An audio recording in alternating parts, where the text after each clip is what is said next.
Mr. Dali Mpofu, for your time, sir. I thank you. Mr. Mpofu, let's begin by looking at opposition politics in the time of Cyri Ramaphosa. It was a noticeable thing yesterday that the leader of the EFF, the Commander-in-Chief, Julius Malema, and the leader of the DA both didn't take up their allocated time on the podium when they're responding to SONA.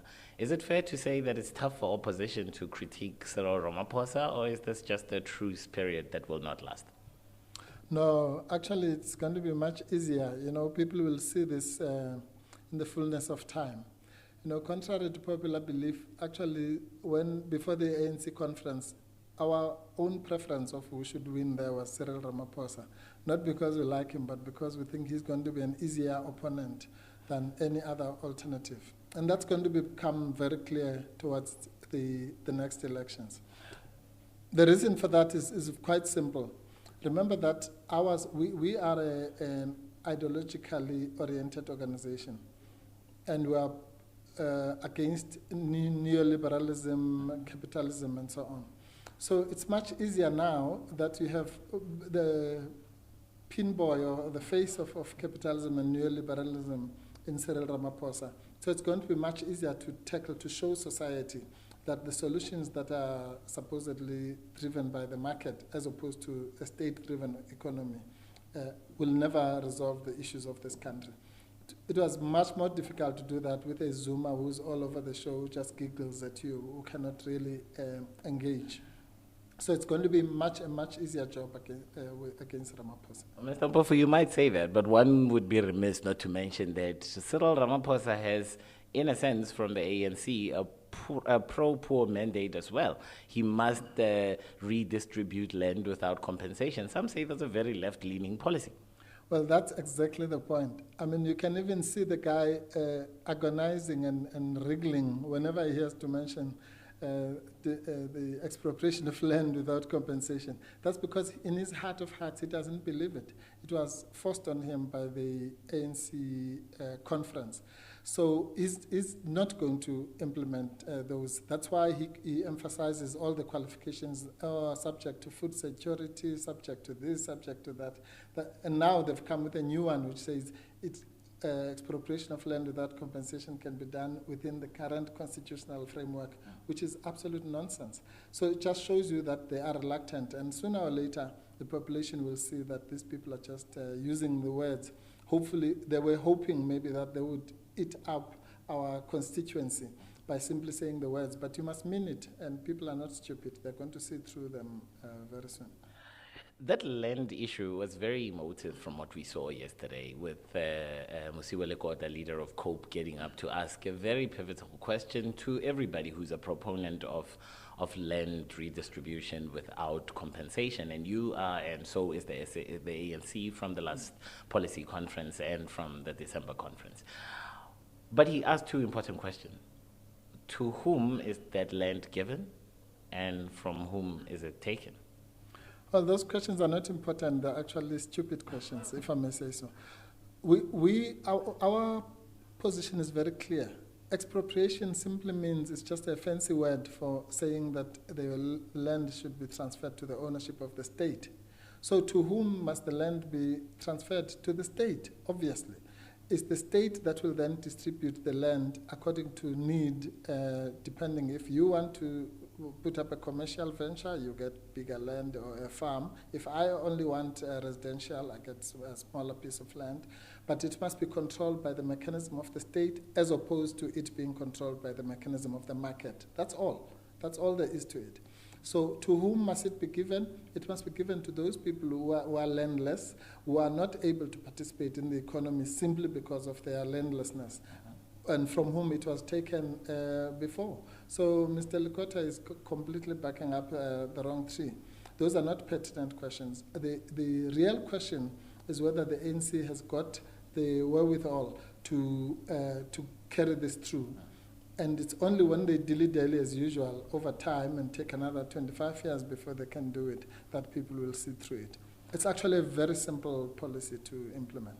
Chairperson, navigating that, I'm sure, will be a challenge for any government, regardless of its policies. But let's move things along to tomorrow. Tomorrow, South Africa will be expectantly and eagerly awaiting the budget from the finance minister. Do you think he's the right man to deliver a progressive, forward-looking budget? No, of course, he's not the right man. I mean, we can't have a budget delivered by Malusi Gigaba, who is a cheerleader of the Guptas. But we do understand that because we, as the EFF, actually accelerated the program of the removal of Zuma, which was supposed to happen this week, according to the speaker, but we threatened them with court action, and it was done last week. The result of that is the fact that everything is now on accelerated mode. And it might well be that Cyri Ramaphosa does not get to do his cabinet reshuffle before the budget. And if, due to that little technicality, Gigaba is the person to deliver the budget, well, so be it. But he's clearly and mightily unsuitable to do so. And hopefully, if he does deliver the budget, that will be the last thing he does before he is reshuffled into prison or any other place where people like him belong. That same man still carries the hope, I guess, of a lot of South Africans, including the constituency of the EFF. You are hoping that he will have pro-poor outcomes coming out of the budget. What kind of policies are you looking for? Are you looking to hear from the finance minister tomorrow? Well, the reality is that the economy is in a structural mess, so to speak. We have a ballooning debt, ever-increasing deficit, and it's impossible, literally, to deliver what needs to be delivered to the poor without addressing the fundamentals themselves. Because you're going to have a cycle where they're going to try and increase revenue. How do you increase revenue in the face of a shrinking economy? And also they're going to try and adjust the taxes. What, for us, the big no-no is that they must not touch VAT, which we are thinking that they might be tempted to do because they might want to avoid to do so next year in an election year. Now, VAT, the economy obviously is like any other catastrophe, will affect the poorest of the poor the most. So even if there's a flood or drought or whatever, the people who get affected the most are the poorest first.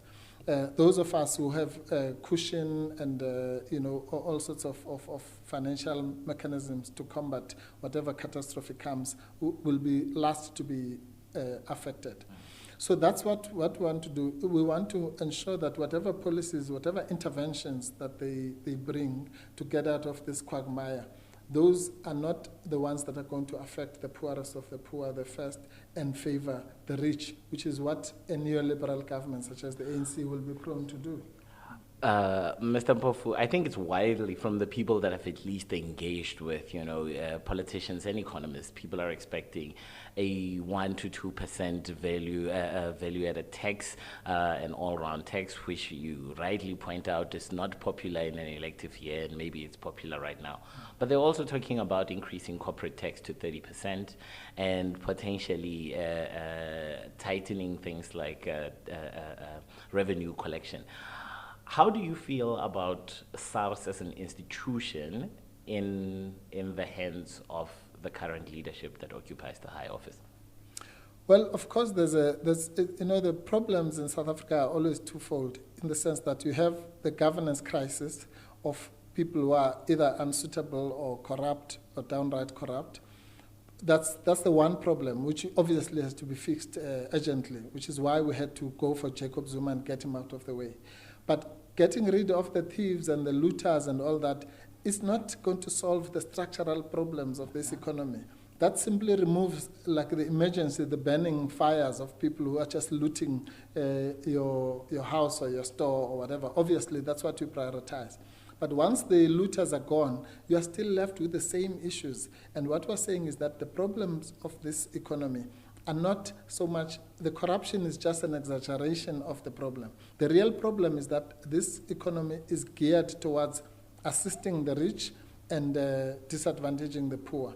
And that is because it is premised on the false notion that the market mechanism is what will get us out of the historical problems that were created over the 300 years. That, I can tell you now, read my lips, will never happen. It simply will never happen.